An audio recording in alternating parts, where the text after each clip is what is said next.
Hello you lot, how's it going? Hope you're all fine and dandy. I'm just chilling out here in the garage. It's a Saturday evening. I'm just chilling out, making sure I'll get everything in my bag, because tomorrow I'm going to take 2 cars out with me and have a little blast around, so I thought I'd better check to make sure I've got bits and bobs, you know, in case I need things. The temperature tomorrow is supposed to be about -2 degrees Celsius. In the morning when I'm going to be going out, so I'm going to make sure I've got my engine heater. I'm going to have to charge a battery up, but I'll charge that up in the morning. Don't want to charge that up now. I'll charge it up in the morning before I leave.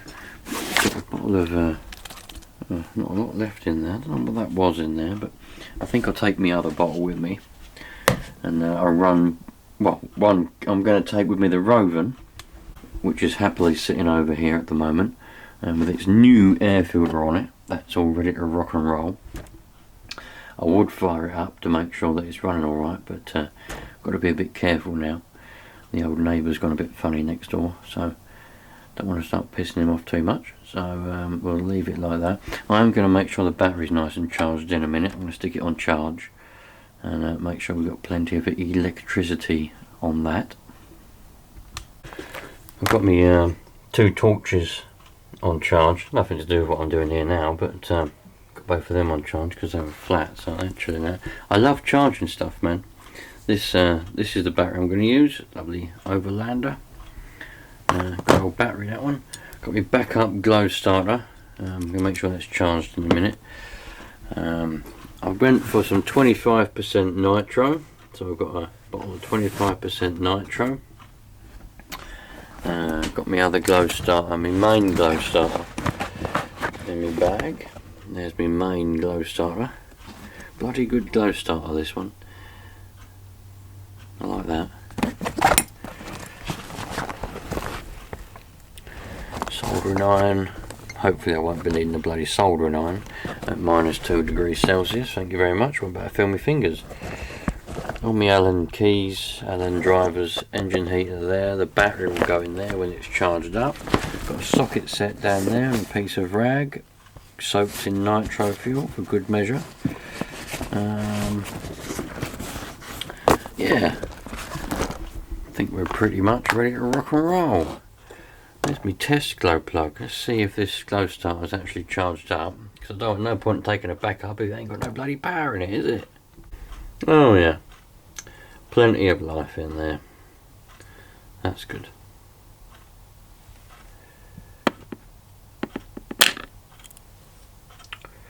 Love it. You lot tell me, what kind of routines or things do you go through or do prior to taking any of your RC cars out? Some people are probably, I can imagine some of you lot are probably proper geeky and OCD. You go through the whole thing. You probably set everything out nicely, charge everything up, make sure everything's perfect. Really organised. And I wish I was like that. To an extent. I don't want any sort of OCD, thank you very much. But I do wish I was a little bit more organised. I'm fairly organised and I can be organised. But a lot of the time, when I decide to go out with an RC car, it's not planned. It's never planned. It's, oh, I'm going there. Oh, I'm going to have an hour to spare. Quick, let's grab an RC car and go. So it's rare that I actually get things ready. But seeing as I know that I'm going out tomorrow morning, and, you know, I'm planning this now. But I want to take the Roven and the Savage SS with me. Give them both a bit of a run. Hopefully the GoPro will last long enough I can actually film both of them being ran. There she is, the Savage SS. I've got to address a few issues with the radio gear in a minute. Stickers, I've still got a few of these stickers for sale, undamaged. There was a few of them that got damaged when I had all that flooding, when we had all that rain. And all the garage in here, everything got flooded, didn't it? Well, the stickers, there were some of the stickers that I kept in a box on the ground. They all got destroyed, ruined. But some of them were on top of the, you know, on the worktop. Still got some. So if you want to buy a Savage SS Project sticker, they're limited edition, because once they all run out, I'm not getting any more made. Not of that design, anyway. So if you want to buy one, just get in touch and we'll sort that out. You can get in touch with me with Instagram if you want. It's English RC, or you can also search Haggard RC and it'll come up with the same sort of stuff. And if you haven't got Instagram, you can send me an email or just leave a comment in the video. Let me know that you want a sticker and we'll work a way of contacting and getting it sent over to you. I can send anywhere in the world if you pay the postage, so happy days.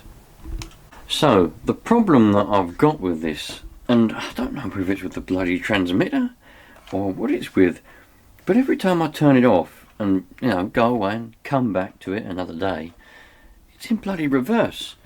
The steering is the correct way, I can't reach it, thumb's too short. The steering's correct, right, but the throttle goes into reverse for some reason every single time. Oh, and now we've randomly got that come up.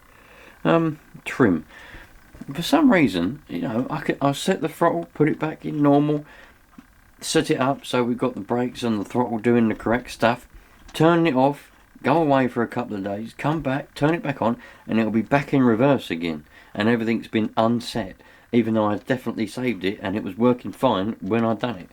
So something's gone a bit funny with this Fly Sky, or not as if it wasn't good in the first place, was it? But anyway, I've got to set this up. Hopefully it'll stay fine, because I don't be messing around with it too much tomorrow morning when it's cold at 7 o'clock in the morning.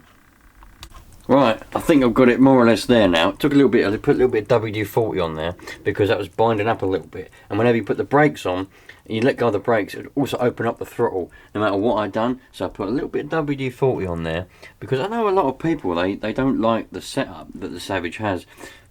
And I can't remember now off the top of my head what the setup was that people put on, because a lot of people changed the throttle setup for a different setup off of a different car. Those of you that know, put it in the comments what was the common mod to do. I can't remember what car it's from. It was from another car, wasn't it? And it just basically just get rid of all of this, because this is a bit of a unique setup. The brakes and the throttle there, and that little thing in the middle there. You do that, it does that, and when you do the brakes, it just does that. See, and the throttle stays where it is. A little bit unique, and a lot of people didn't like that, so they changed it. But I've been standing here trying to think what a bloody car it come from, and I thought I'm going to give up with it because I can't remember. But anyway, I've got that set up now. When we do full throttle, we have full throttle now, which is good. And also we have brakes, and they're good. A little bit of WD-40 on there.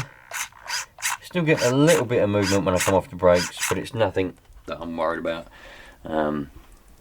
I dare say I'm going to have to be messing around with the tune, getting the tick over right and everything anyway. So I'm going to resave this now. So hopefully it won't go in reverse once I turn it back on again later on or tomorrow morning. I had to mess around with the old Rovan. The brakes were a little bit iffy. They were getting a little bit faded. I reckon they've just worn in quite a lot now. Probably worn out a bit, but I reckon they've worn in. So I just simply adjusted this here, undid it, moved it down a bit, did it up, and now we've got absolutely excellent brakes now. Can't get away from that. That's absolutely brilliant now. So happy days. Really excited to test out that new air filter and see what that's like. Got a full tank of petrol, ready to rock and roll. Oh well, I've been looking at this heater. This is the heater that I had in here a few years ago. I didn't use it last year, or the year before. Probably didn't really feel the need to use it or something, I can't remember. It does have electric on it, but it's also gas, and that's what I primarily use, gas. It's gone a bit rusty over the years. I did have another one, which is from like the 1950s or 60s, and it had a fold out. I think it went that way. I think it went that way. The top folded out open, and the controls were inside. I need to go and get a bottle of patio gas. I was running it on just ordinary propane, but then I switched over and got some patio gas instead. So I've got the patio gas regulator on there. I could always get a bottle of propane or whatever. I've got to get some gas, and actually get it working for this winter, because it's pretty nippy out there, and we're supposed to be having a cold winter, so I want to have a bit of heat in here. I've been going around sealing up all the little bits and the little crevices around the roof, so that all the heat will stay in. Because up there normally I put some wood up there and sealed around it, and the same over there, and the same under there, and over there, and over there, and I've got to go further along. But where the rafters go, that was just open before. It's been open for 11 years, 10, 11 years since we built this garage. And it's just been the way it was. It's been cold in here, just accepted it. Put it in the comments, you lot. How do you lot heat in the winter? You might live in a hot country, but if you live in a country that does get cold in the winter, how do you heat your little area where you, your garage, your shed, whatever? I mean, some of you might be lucky enough where you've got a house where you've got spare room and you don't need to be out in a shed. You can have your RC cars inside your own, in your house, where you've got your central heating and everything else. But if you're like me and you haven't got a spare room like that in your house, and so you're banished to the garage, how do you keep it warm in the winter? Do you keep it warm? Do you just wear a coat and gloves? Do you not go out there in the winter? How do you do it? I've used this for a few years now. Before that, I had a big heat. It's still outside, actually. I probably should bring it in. I don't want it to go too rusty. My dad gave it to me. It's a big space heater. It's designed for drying rooms after you've painted them, because he's a painter and decorator. He's retired now, and used to paint rooms, put that in the middle of it, fire that up, and dry the rooms quickly, when you've got to get a quick turnaround. So I used to have that in here, and it would warm it up lovely. Even with the holes in the side of the roof where the rafters are, it would still warm it up lovely. But that used a lot of gas. This thing doesn't use quite as much gas. Anyway, comments. How do you do it? Yes, I know there'll be some of you that live in Texas, as I know there are some that live in Texas and other hot countries that don't need heaters. You need air conditioning. So, do you have air conditioning in your sheds and garages? Or do you just not bother with that either? And you just deal with the heat and not have the expense? I've got to start doing a little bit more organising again. I've got bits and bobs in these ice cream boxes, in these ice cream tubs. This is that LRP Z18S engine. I can't remember what the outcome of that was now. Bloody hell! I don't think I could get any parts for it, could I? I think I looked everywhere. Oh, I genuinely can't remember. They might be on hold because of financial reasons, perhaps. I can't remember now. But that needs to be done at some point. What we got in here? Oh, look, we got this is all the S-Works stuff.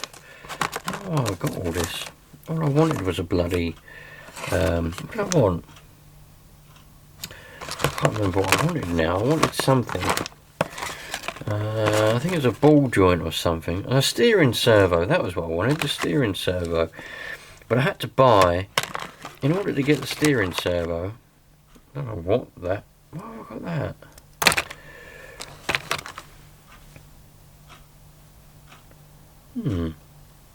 Got that off of something. I don't know why. But in order to buy just the buckle thing that I wanted for the steering, I had to buy like a whole tree of stuff. They wouldn't sell it individually, so I've ended up with axles. I've got 2 spare oh, these have been used.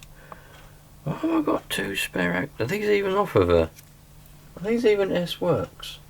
I have no idea. If they're in the S-Works tub, they must be. I've got some screws and bits and bobs. S-Works stuff, I'm assuming. All in a nice cream tub. I'll keep that in there safe. That's my air filter washing tub. Keep my air filter gloves in there. So I need to do a little bit more organisation, really. I've got Savage parts and Roving parts and bits and bobs in that one, but we'll get to that another day. So anyway, that's all ready for tomorrow. I'll catch you lot tomorrow, or whenever it is you want to see this, the next video, and we'll have a Roving and a Savage SS blasting around the car park in freezing cold, 7 o'clock on a Sunday morning. I'll catch you lot then. All the best. Treat everybody equally. Treat everybody the way you want to be treated. And that way, everybody will have a happy life. I'll see you later.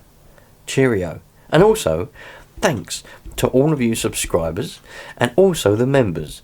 Because, you know, without you lot, I couldn't really go very far doing all this kind of stuff, to be honest. Because, well, it's difficult to afford anything these days. See you later.